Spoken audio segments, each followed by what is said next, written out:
Hey everyone, welcome to the program WRSA Radio. I'm your host, G1. As always, hope you're having a good week. It's been a crazy one, has it not? Approaching the brink of World War III. Last week, the job interview that I had, which caused me to miss the show, was a bust. About 5 minutes before I was supposed to do the call, it was a video conference.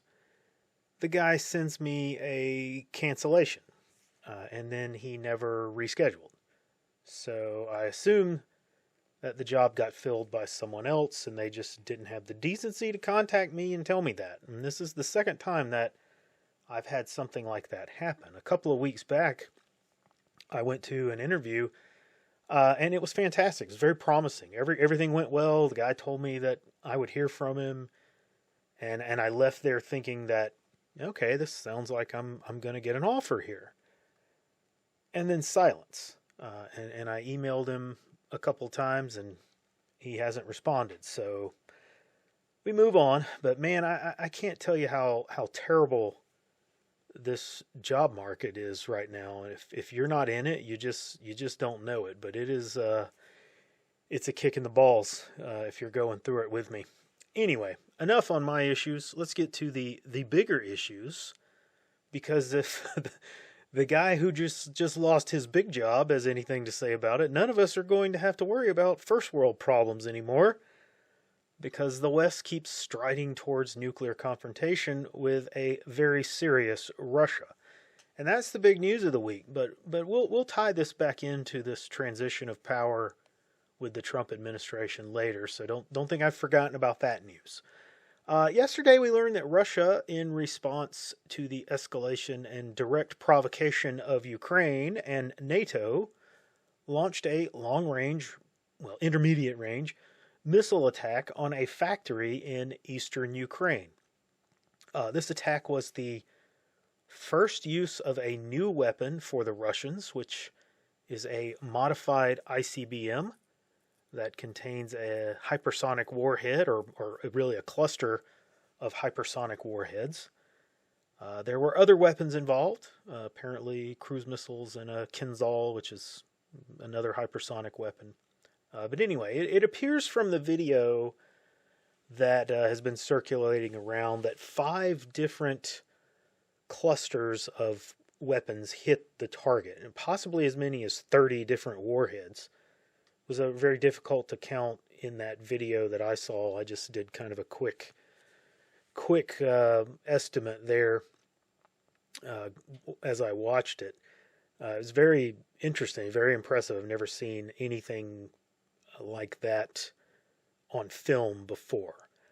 But while this is all very novel and interesting, it's kind of a distraction from the real message here. Which is what we're going to delve into today. The real interesting point of all of this is not the technical aspects of the weapons, which, are impressive and everything, but it's just the fact that the Russians used them. They said they would retaliate, and they did it. They showed that their weapon systems are more than capable of delivering conventional warheads, so there's really no reason to doubt that they can deliver a nuclear one. And this was a target that was well within range of a variety of weapons that they have, and they chose to use a new system and demonstrate its capability. There's a risk there. If you use a new system and it fails, let's say it fails to explode and it just kind of crashes into the ground there, you've just handed over all of that technology to your enemy, and now they can back engineer it. So they took that risk because they wanted to send this message. And we add to this a second attack that people aren't really discussing. This is another undersea communications cable that was cut in the Baltic Sea. That's 2 cables since Biden gave the Ukrainians permission to use our tactical missiles on targets within Russia. So it was a clear and concise message to the West to back the hell off. The danger that we face is that no one seems to be paying attention to that message. They're discounting it. Either that they're ignoring it and pretending that the Russians are bluffing, which they clearly are not doing, or more worrying, they know that this is going to cause an escalation, and they're doing it anyway because it's part of their agenda. Well, what's the agenda? And that's the real crux of the issue here, because I don't think these people are this stupid. They're blinded by hatred and a superiority complex, but they are calculating. So I have no assumptions that this is because they're too stupid to believe that the Russians will respond to escalations with more escalations. This is an agenda. So either they have something very dangerous planned, or they're sensing that they have lost a moment, perhaps, and are willing to burn it down and reset the game. That's what I fear. That's what I fear is happening. Now, I've been proven wrong in the past. I'm not a soothsayer by any stretch of the imagination. Perhaps these people are just stupid and trying to poison the well as they walk out the door, as we're being told by, the right-wing press. Maybe that's what it is. But the problem with that position is that it assumes that significant changes are in store with the new Trump administration. And as much as Trump has boasted and we've been promised by all those same, right-leaning talking heads, and as much as we wish and we hope it's going to happen, I'm not getting a whole lot of warm and fuzzy feelings from Trump's cabinet picks so far. There is some good in there. Don't mistake me there. But there's some very questionable people there as well. People that we really don't know much about in terms of where they really stand on things. Some people that we know at least what they've shown in the past. Now, one thing for sure, now that Matt Gaetz has withdrawn his nomination, there's no one on the list who has not taken money or gotten an endorsement from AIPAC or the ADL. That's a warning sign right there. And that whole Matt Gaetz thing is much deeper than what people are wanting to talk about, and it's certainly deeper than he wanted to talk about. That's a very strange thing. There's a good article I think that was put over on Gab just a little bit ago that I saw, and I reposted it on Gab. Don't really know much about the accuracy of it in terms of where it's from, the source and everything. It seems legit. It seems to jive with what we've kind of heard and kind of putting the pieces together of what actually went on with that whole investigation and all those things that were taking place that Matt Gaetz came on Tucker Carlson and talked about. So there's a deeper hole there. But there's some very familiar names in there, some names that have a very particular sound to them. It jives with that whole AIPAC and ADL thing. So, but I'm sorry if you think otherwise, but, being beholden to a foreign power, that being the nation of Israel, is not exactly America first. AIPAC buys representation on both sides of the aisle so that they don't lose, no matter who wins. So wake up. That's the very definition of the uniparty. This is one of the partners of the uniparty. AIPAC is an enabler of it. If AIPAC was Chinese, do you think that would somehow make it more of a problem and more of a thing that you should pay attention to? Because it's Israeli, you're giving them a pass? It's entirely possible that Trump will go against the recommendations of AIPAC. Maybe he's gonna fight it.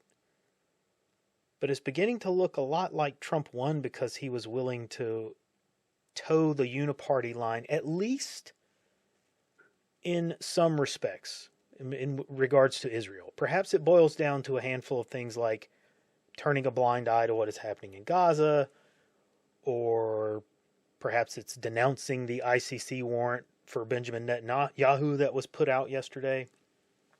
Maybe that's the only price that he had to pay. Put some of these people in that we can tolerate into your cabinet and just let us finish what we're doing in Gaza, and we won't stand in your way of winning. Maybe. I know this. I know Trump is a businessman, and he's willing to negotiate. In fact, I think that's something that really drives him and gives him satisfaction. He's all about the deal. As long as he believes that he got a good deal, he's satisfied for at least for a while, till he kind of sees the next deal present itself.